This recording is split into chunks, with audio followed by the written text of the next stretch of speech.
my channel MechRTO AMVI, and today we are going to talk about subject known as strength of materials, and in that we are going to talk about chapter number 1 of the strength of material. So let's get started. Right. So in strength of material, so if we compare the questions asked from previous year, so we get like 4 to 5 questions are asked from this topic only, like from the chapter 1, stress strain elastic constant.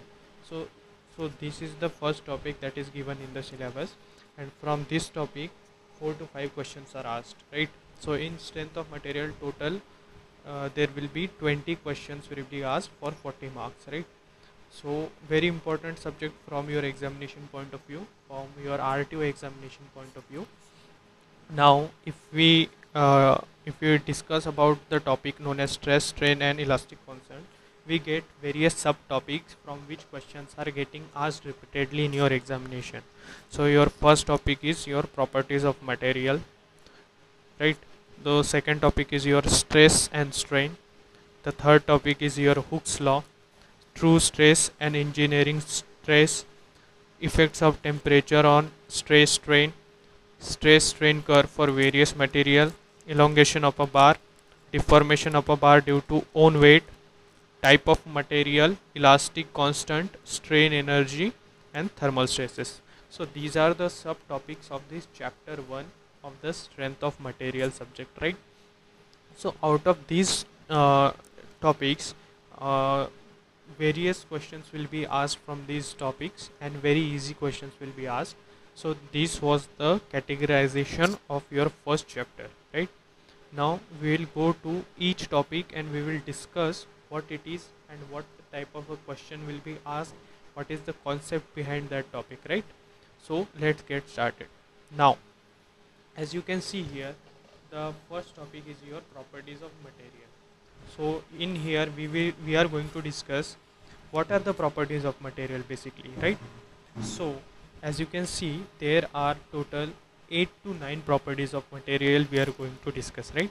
So the first property is your elasticity, very famous property guys, very well known property, right? The second property is your plasticity.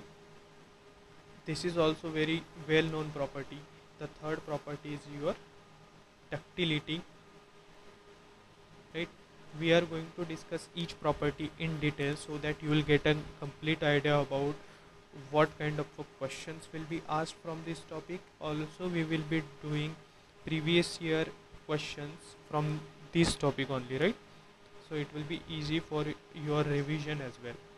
So fifth property is your hardness, sixth property is your brittleness, right? Seventh is your strength, and eighth property is your malleability, right? Now in detail we are going to discuss each and every property, right? These 8 properties we are going to discuss in detail. So now the first property is your elasticity. So very important property of a material, right? So what is elasticity? So basically it is a property by virtue of which a material deforms under the load and is unable to return to its original dimension when load is removed, right? So basically when the load is removed,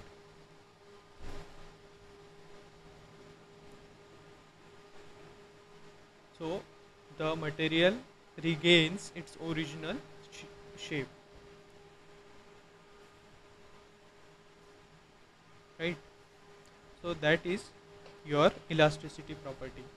So basically, if you want to understand more about elasticity, so elasticity is basically not about deformation. We confuse it many times, right? So we say that rubber is more elastic. So basically what is it? Rubber is not more elastic than steel, right? Elasticity is not about the deformation, but it is about the recovery, right? So how fast it can recover, that is what elasticity is all about, right? So I am gonna give you some examples, right? Some examples of The first is your diamond. If you compare diamond, if you compare your steel, if you compare your rubber, this we are going to compare, right? So consider this is a steel bar, right? Steel bar, and there is a tensile force is acting along the axis of the steel bar. Now this is the distance length x, and this is the width y, right? So if you extend, if the force is applied, then we will get this x plus del x, right? The length will increase because it is elastic, right? And the width will decrease, right? Now if so, here from here we can observe that, you know, if it is elastic, then it will try to regain its original position, and if it is not elastic, it will having a permanent deformation. So from the above experiment, we have observed that E, that is Young's modulus of diamond, is 200 GPa, and Young's modulus for steel is 2 GPa, and for Young's modulus of rubber it is 10 MPa. So basically what Young's modulus tells us is how much elastic the particular material is. So as you can see, diamond, it has more Young's modulus, so it is more elastic. Steel has less than diamond, and rubber has less than steel, right? As you can see here, right? Decreasing order of elasticity. So Young's modulus we are going to see in that term in your Hooke's law, right? Now moving on to your next property. So before moving, I am going to say that this your elasticity, how it is important for your manufacturing point of view, right? So for your manufacturing,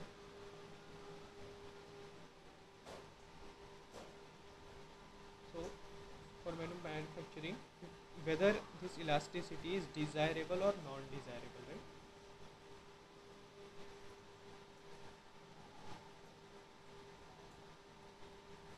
Now, so if the body completely recovers to its original shape and size, then it is known as perfectly elastic body.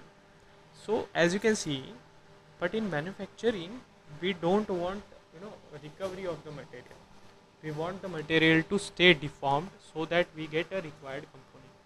So elasticity is a non-desirable property, right? Remember, elasticity is non-desirable, right? Elasticity is non-desirable property. So steel, aluminum, copper are considered as a perfectly elastic, right, up to certain limit. So remember, steel, aluminum, copper, these are basically perfectly elastic up to certain limit, right?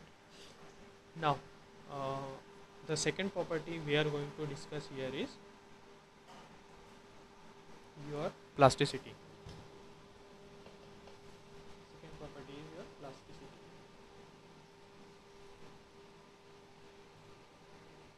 So in plasticity, what is plasticity basically? The property of material by which a material do not recover to its original shape, right? Original shape and size even after the removal of load. That is your plasticity. So for manufacturing, we need permanent deformation, right?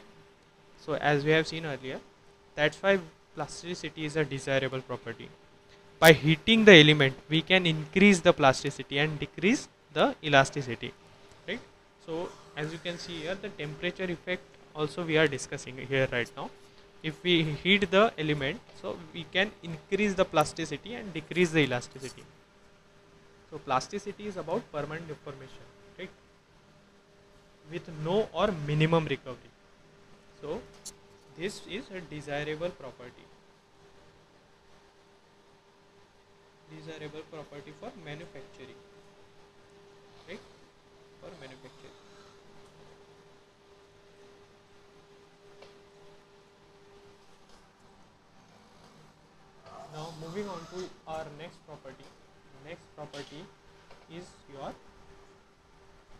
ductility.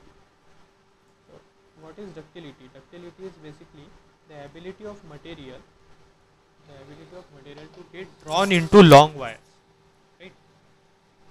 So the ability of material to drawn into long wires.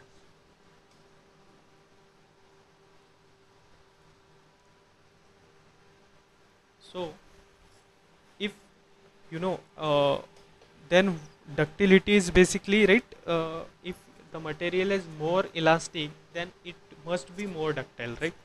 So as you can see, these property are, interlinked with each other. So higher the elasticity, sorry, not elasticity, basically plasticity, right? Ductility. So for a wire to be drawn into the uh, linear shape, basically we will be requiring more plasticity. So as plasticity increases, your ductility of your wire increases.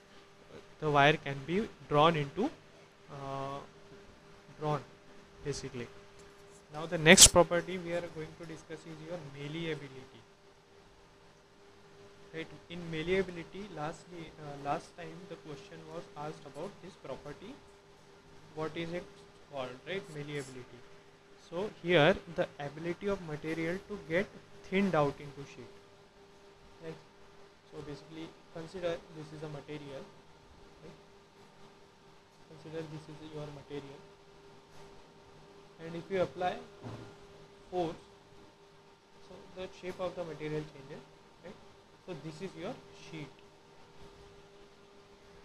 Ability of material to get thinned out into sheet. Now our next property will be brittleness. Now what is brittleness? So when you break a glass, it breaks suddenly, right? So anything which breaks suddenly, we call it as a brittle, right? It is a brittle, right? So for example, we have glass, cast iron, concrete, ceramic. These are considered brittle materials, right?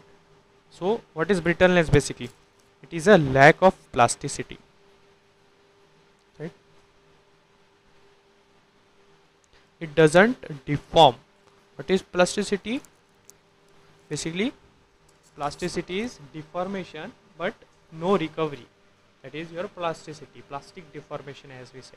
But in brittleness, there is a lack of plasticity, because if there is plasticity, then it won't break suddenly.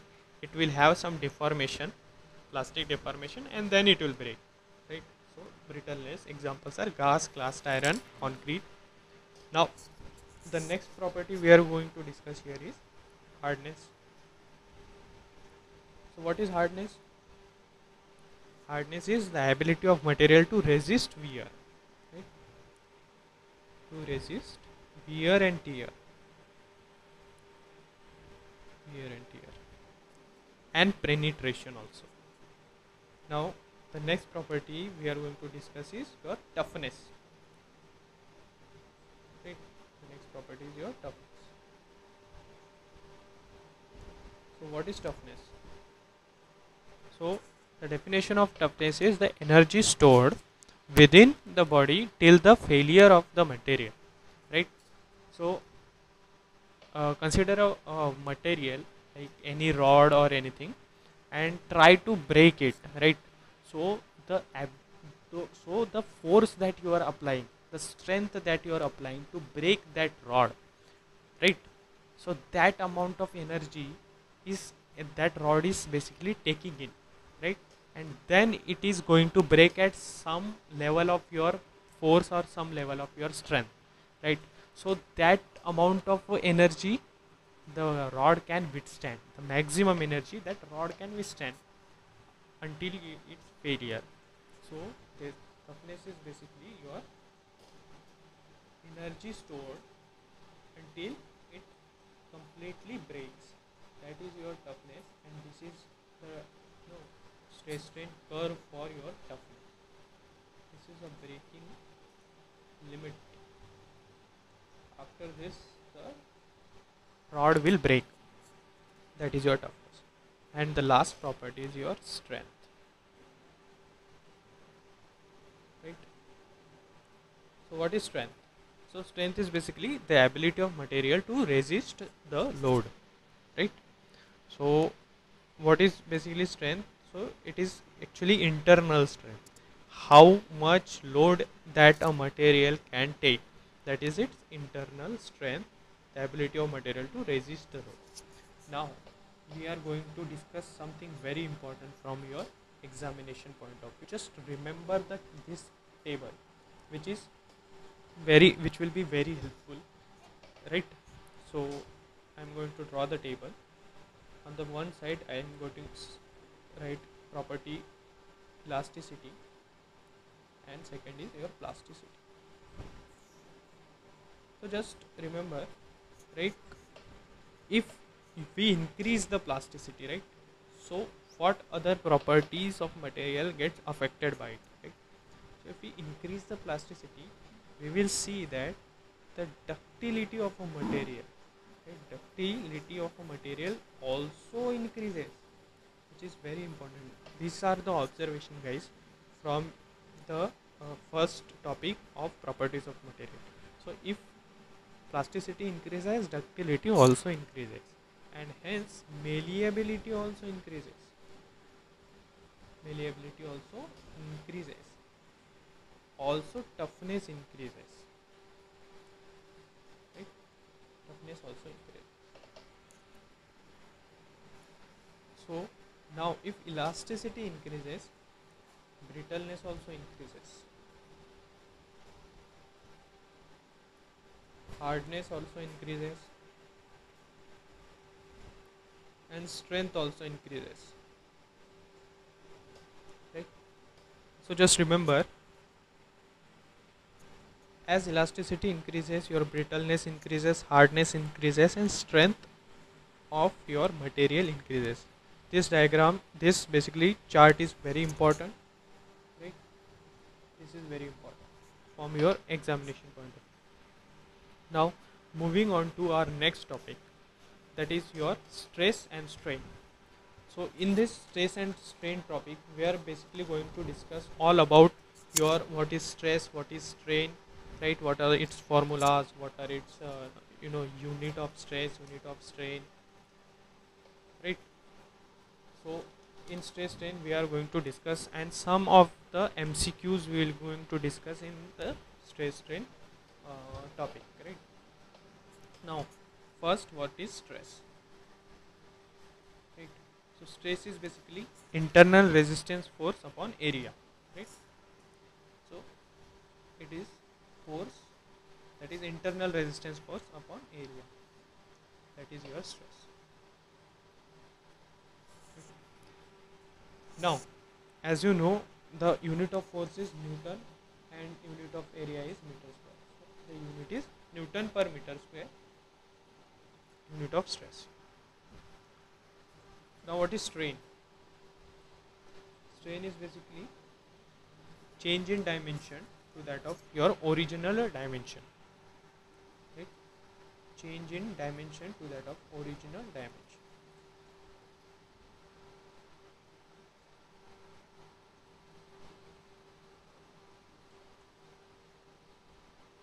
right?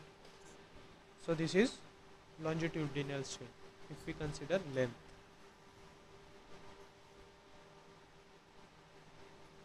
So strain has no unit basically, remember, it has no unit, no unit.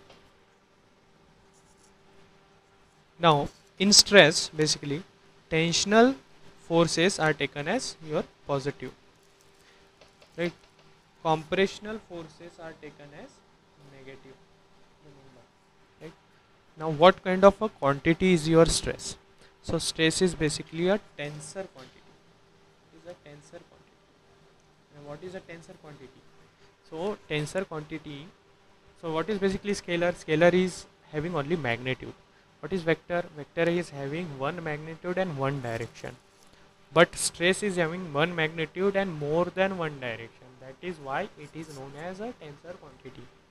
So what is tensor? The definition of tensor is it has one magnitude and more than one direction, right? Another unit of stress is Pascal. Pascal, right? Newton per meter square is also known as Pascal. Now,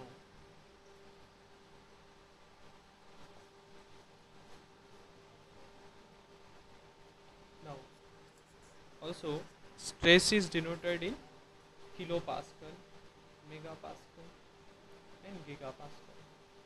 So basically, kilopascal is 10 to the power 3 pascal, megapascal is 10 to the power 6 pascal, and 1 or gigapascal is 10 to the power 9 pascal. Remember, very important. Now, what is the difference between stress and pressure? Because they have both same unit, right? So basically, stress is your tensor quantity, pressure is your scalar quantity, right? Stress is applied internally, and pressure is applied externally, right? So these are basic major difference between stress and your pressure. Now we will going to discuss your strain in detail, right? So what is strain? Change in the dimension to that of a original dimension is your strain, right? Now strain has no unit. Strain has no unit. No unit. As you can see, this cancels out, no unit, right? Now moving on to our next topic, Hooke's law. What is Hooke's law? So Hooke's law is basically up to a certain limit, stress strain is a straight line, right? Stress strain curve is a straight line. So Hooke's law is basically stress is directly proportional to your strain. This is Hooke's law. So if you remove the directly proportionality sign, we get this, right? Where sigma is stress, E is Young's modulus,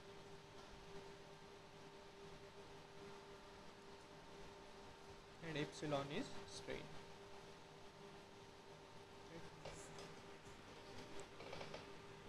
So stress is directly proportional to strain up to a proportional limit only, right? So draw the stress strain graph. So up to a proportional limit, stress is directly proportional to strain, right? So this is the diagram for mild steel. So as you can see, to a proportional limit, this is straight, y is equals to mx plus c. This is the equation of the straight line. Up to point E, if unloaded, body comes to original position, right? So there is a proportional limit point P, there is an elastic limit point E, right? So in this way, up to E, it is a elastic limit point, right? So there is some ultimate point, ultimate tensile strength point and all. So Hooke's law is basically that, right? Now we are going to see the next topic, true stress and engineering stress. So what is basically true stress and engineering stress? So stress is equals to basically force upon area. But if area is original cross section area, then the stress is engineering stress. Remember, for original cross section area, stress is engineering stress, right? And for actual area, right, force upon actual area, then it is true stress. So just remember, original is engineering and actual is true. This is how you can remember it. So true stress and engineering stress, right? So basic. So what is the relation between true stress and engineering stress, which is very important. Now this is true stress is equals to engineering stress 1 plus this. This is your relation about true stress and engineering stress, right? True stress is equals to engineering stress 1 plus engineering strain. Very important. So engineering stress is calculated using original area, true stress is calculated using actual area. Beyond point U, necking occurs and cross section area decreases and stress increases, right? Now moving on to the next topic. Effects of temperature on stress and strain. What are the effects of temperature on stress and strain? So basically at low temperature strain decreases, the material behaves like a brittle material.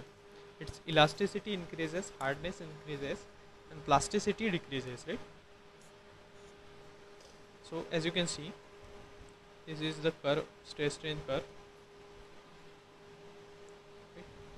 This is your, I'm going to draw and then I'm going to explain. At low temperature, this is your for brittle material. So as you can see here, at low temperature, strain decreases. This is strain basically. Strain is decreasing at low temperature. Stress is high at a low temperature. So material behaves like a brittle material. Its elasticity is increased, its hardness is increased, its plasticity is decreased. Right? So at low temperature, basically manufacturing is very difficult. So remember it, at low temperature manufacturing is very difficult. But at high temperature what happens? Elasticity decreases, right? Plastic region increases at high temperature. Plasticity and malleability increases. As plastic region increases, manufacturing is easy. So here manufacturing is easy, right? So just remember guys, this is for room temperature. This is plastic region.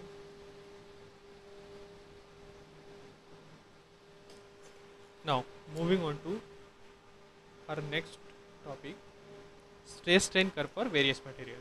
So for brittle material, basically this is your stress strain curve. This is your stress strain curve for brittle material.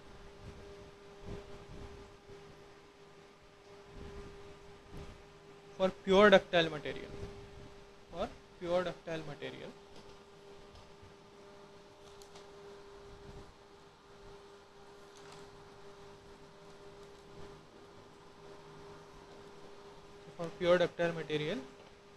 it is like this, right? This is your pure ductile material. So remember guys, stress is an dependent quantity, it depends upon strain, right? That's why strain is plotted on x-axis and stress is plotted on y-axis. On x-axis always an independent parameter is plotted, right? So this is the diagram for ductile material, right? Pure ductile material. Now we are going to see another pure ductile. This is pure ductile. Stress strain diagram. Now we are going to see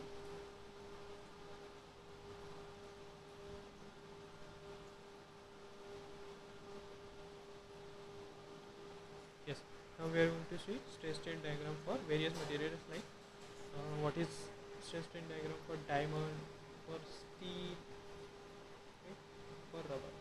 So this is for your diamond, this is your steel, and this is your rubber. Remember, very important.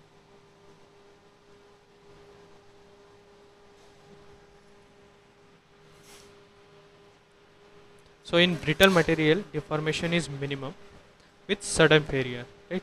So this is for diamond, steel and rubber. Now we are going to see the stress strain diagram for mild steel. What is stress strain diagram for mild steel? This is your mild steel, right? So it has upper yielding region, lower yielding region, right? And this is breaking point, this is ultimate point, right? This is point of proportionality, right? This is for stress strain curve for mild steel. So mild steel is basically your ductile material. It is not a pure material, right? So it is an alloy of iron and carbon in small quantities, right? Yeah. So Now we are going to discuss next topic, that is your elongation of a bar. Before that, I am going to discuss some more stress strain curves so that it will be helpful from your examination point of view. So just remember these curves. Many of the examination have asked it before, right? So this is the curve, and this is again a curve. This is a curve.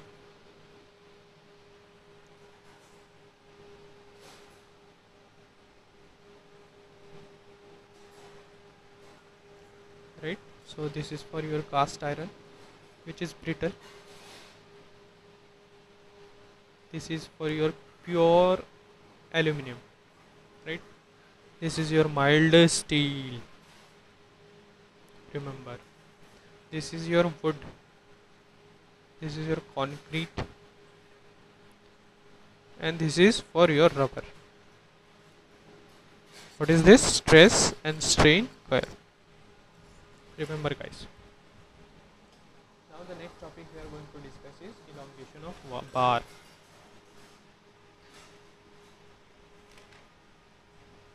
So as you can see, what is this is, suppose this is a bar, it fixed to a bit fixed somewhere, and if the force is applied from here, so there will be elongation, right? So change in length of this bar is given by PL by AE, where P is a some force that we have applied, L is the length of the bar, right?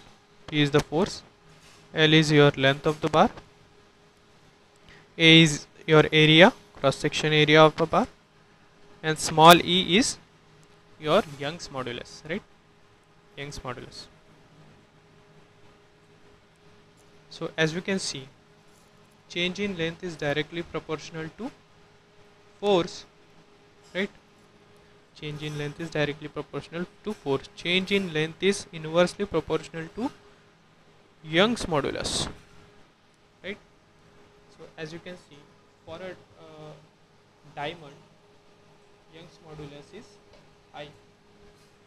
So change in length for diamond will be very low, right? So elongation of a bar, right? Elongation of a diamond bar will be very low, but for rubber, Young's modulus of rubber is very low. So change in length of a rubber will be very high, right? So different observation we can get from this formula. So just remember the formula.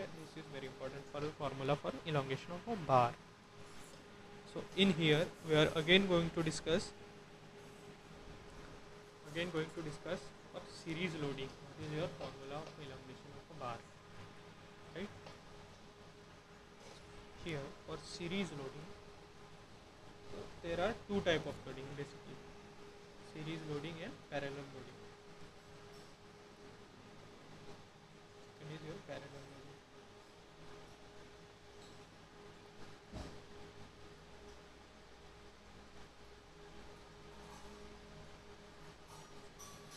So as you can see here, this is basically your series loading. So what happens in series loading basically? This is your force P. So force, this is A member, B member, C member. So force in A equals to force in B equals to force in C, right? So force is equal in every section of a bar, right? So that is what you have to observe here in a elongation of a bar, right? Force is same. But in parallel loading is basically like this. This is your parallel loading diagram. Right? These are the two bars. This is the force P. So in parallel loading, basically the force is getting, there is no equal loading. Basically there will be addition of the two, right? Addition of the two. This will be PA, this will be PB, there will be addition of 2. So just remember, and the change in length will be equal, right? As you can see, change in length will be equal for both, right? Here we will be having in series, we'll be having different change in loading, right? Now the next topic we are going to discuss is deformation of a bar due to own weight. So various bars we are going to see. So due to its own weight, we are going to see how the deformation of bar is affected, right?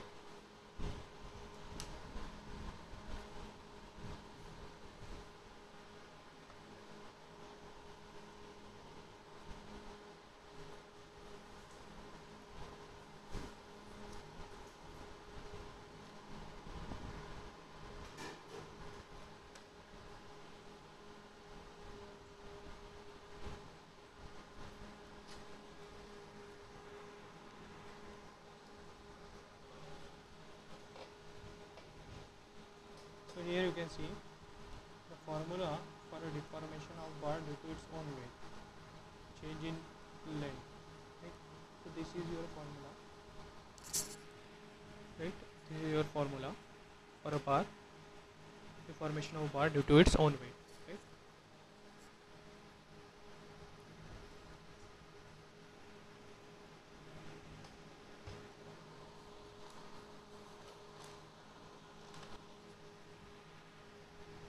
So here for prismatic bar, we are going to consider prismatic bar. So basically for a prismatic bar,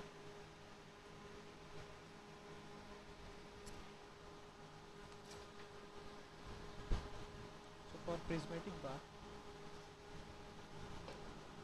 deformation is gamma L square by 2e. Same, this is same for prismatic bar. So for conclusion, change in length is independent of cross section area and deformation is due to self weight, right? So the cross section area, deformation due to self weight. So for these two bars, change in length will be same, right? For prismatic bar basically.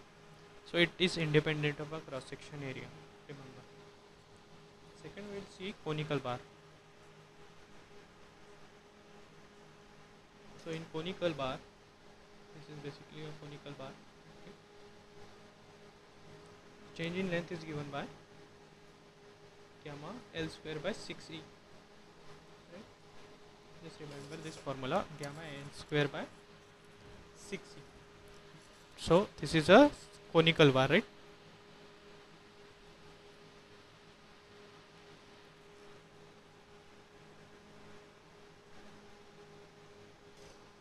Also, if we calculate in terms of force, that is 4 p pi e d1 d2 e, right?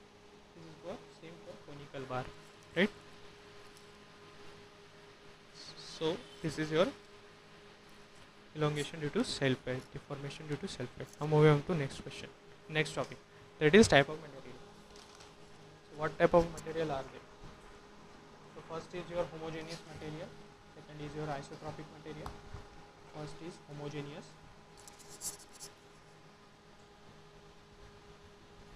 second is your isotropic, third is your anisotropic,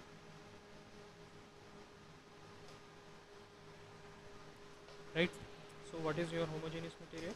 Basically, if we consider 2 points in a material, right, 2 points in a material, inside a material, then the properties of these 2 points, right, will be having same property in same direction. So if in y direction 2 points will be having same property, in this direction it will have this property, in this direction same property, 2 points will have the same property, right? What is isotropic material? The material is said to be isotropic if it shows same property in all direction. Basically these are 2 points AB, so same property in all the direction, all the direction they will be having same property.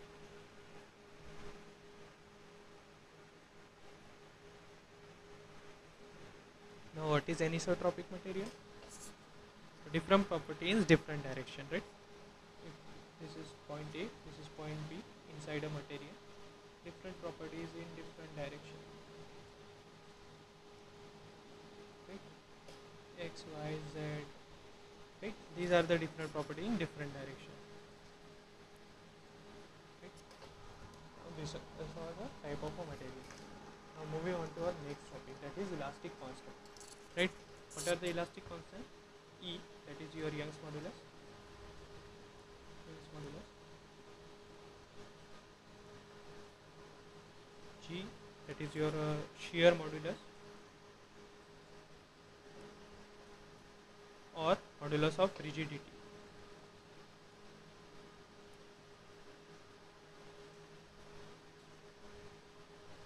Right? Then K, that is bulk modulus or volumetric constant.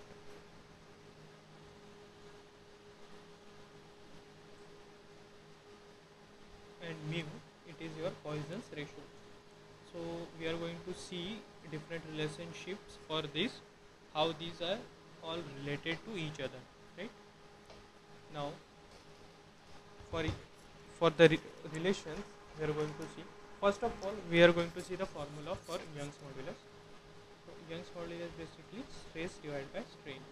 Its unit is Newton per meter square. Right? This is your Young's modulus. Okay. Now what is your shear modulus? Shear modulus, that is modulus of rigidity, torsional, shear stress by shear strain. Right? Same unit, Newton per meter square. Shear stress by shear strain. Tau is your shear stress, phi is your shear strain. Right? Now the next we are going to see is bulk modulus formula. What is bulk modulus basically? So bulk modulus is basically direct stress. Remember, these questions will be asked in your examination. Direct stress to that of volumetric strain. Direct stress to that of volumetric strain. Right? Now what is Poisson's ratio? Poisson's ratio is basically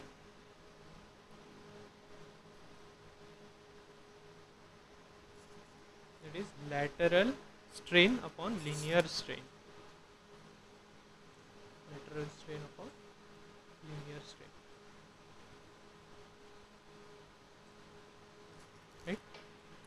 So mu, that is Poisson's ratio, is also equal to 1 by modular ratio. Remember, Poisson's ratio is equal to 1 by modular ratio. So Poisson's ratio for a rigid body is not defined.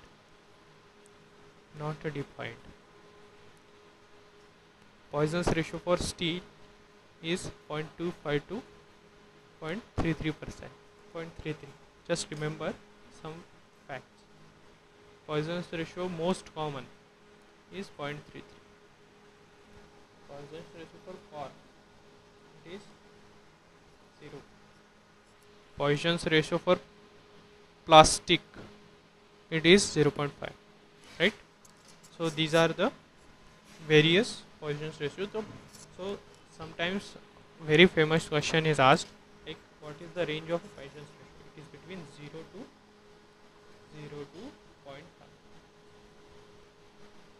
This is the answer for that question. Now we are going to see relationship of elastic constant. So just remember, the first relationship is E is equals to 2G 1 plus mu. Numericals will be asked based on this question. Second is E is equals to 3K 1 minus 2 mu. Third is E is equals to 9 kg upon 3K plus G. Right? Very important from your examination point of view. Right?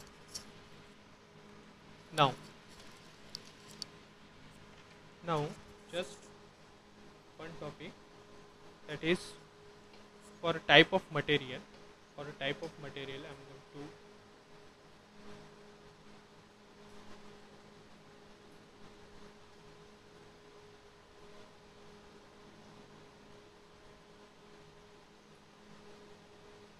So for type of material, so we have seen that there is a homogeneous material. So number of independent elastic constant to define the homogeneous and isotropic material are two, right? For orthotropic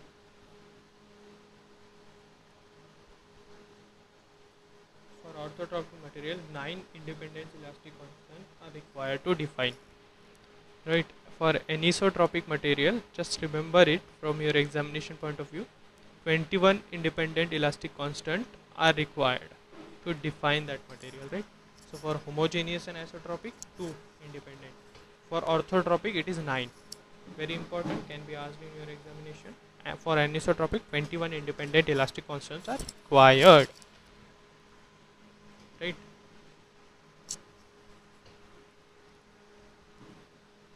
So moving on to your next part, that is your strain energy.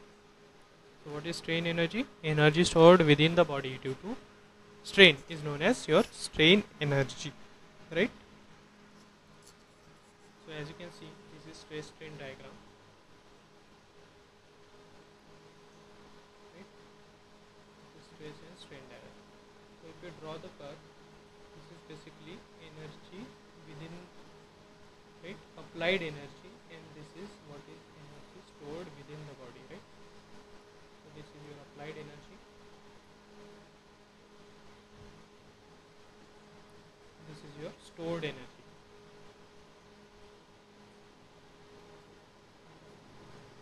right?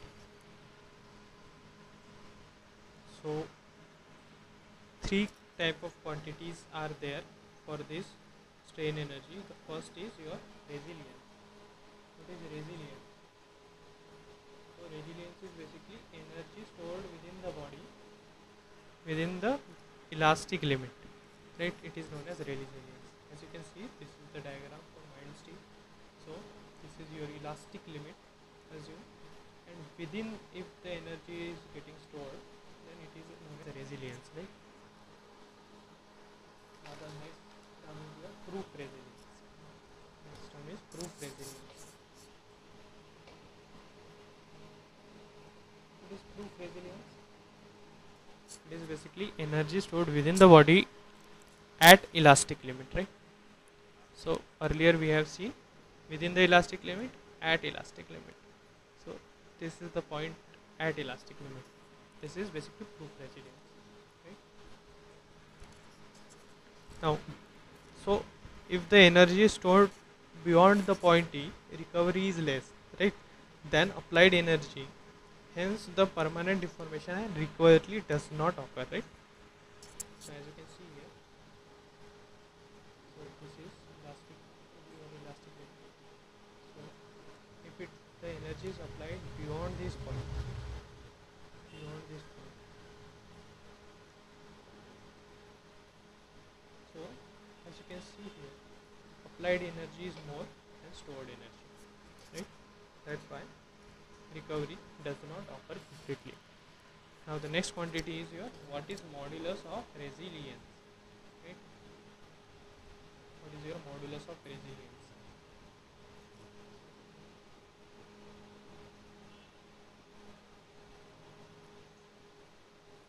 So modulus of resilience is basically resilience per unit volume.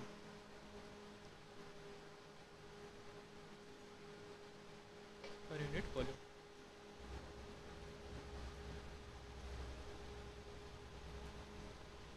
Modulus of resilience is resilience per unit volume. So all the modulus of material are the property of material, right?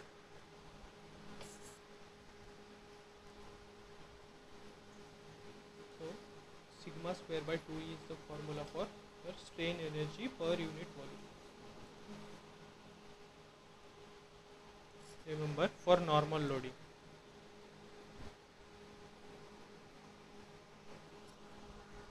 Right? Now moving on to your next question, next topic, thermal stresses, right? Before that, I'm going to tell you that strain energy in the body for different type of loading, right? for different type of loading. If the loading is gradual loading, sigma is p by. If it is sudden loading, sigma is twice p by. So as you can see, for sudden loading it is 2 times, right?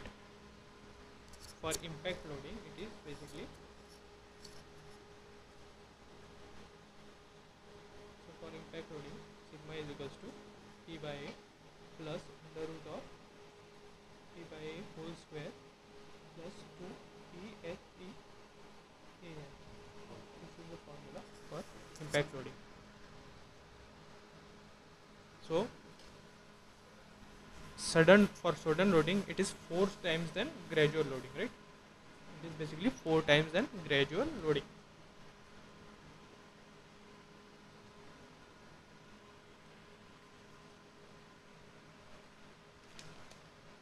Now moving on to our next topic known as thermal stresses. So basically what is this thermal stresses?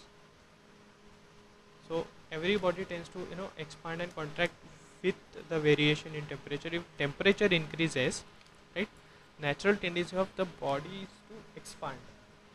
If the temperature decreases, natural tendency of body is to contract, right? If this expansion and contraction are allowed, then there will be no thermal status, right? So the body is free to expand, right? So consider there is a body. If you are heating the body, right? If you are heating the body, there will be an expansion, right? And if you are cooling the body, there will be an contraction, right?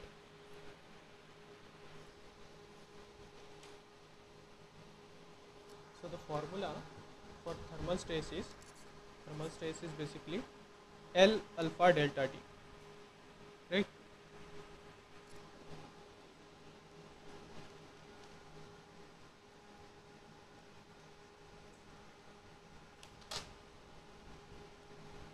Alpha delta T into, this is the formula of thermal stress, right? So thank you guys for listening to me. Subscribe to my channel.